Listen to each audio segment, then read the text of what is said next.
চট্টগ্রামে লাগামহীন নিত্যপণ্যের বাজার, এতে স্বস্তি ফিরছে না ক্রেতাদের। শাকসবজি ও মাছের দাম বাড়ছে প্রতিনিয়ত। বরাবরের মতো বিক্রেতারা সরবরাহ সংকটের কথা বলছেন। ঢাকার মতো চট্টগ্রামের কাঁচা বাজারও অনেকটা লাগামহীন।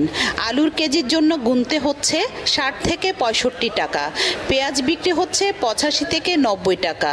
পাশাপাশি বেড়েছে আদা রসুনের দাম। কাঁচামরিচের ঝাল বেড়ে চলছে। ভালো মানের প্রতি কেজির দাম ১৫০ টাকা।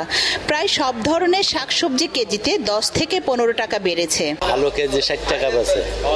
সব কিছু তো দাম বেশি।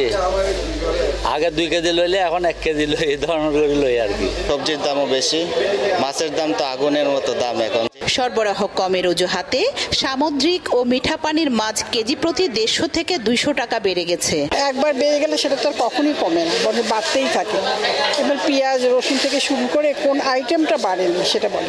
সাধারণ মানুষের আসলে নাভিশ্বাস জুড়ে যাচ্ছে যে পরিমাণ বাজারের অবস্থা। পর্যাপ্ত সরবরাহ না থাকায় দাম বেড়ে গেছে বলে দাবি করেন দোকানিরা। এখন তো সাগরের মাছ ধরা নিষেধ, মা মাছে ডিম পারবে, এই জন্য সাগরের মাছ ধরা বন্ধ, এই জন্য একটু রেটটা বেশি।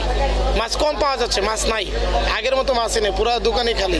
গরুর মাংস বিক্রি হচ্ছে ৯০০ টাকা কেজি, আর খাসির মাংস ১১০০ টাকা। রুনা আনসারি, দীপ্ত সংবাদ, চট্টগ্রাম।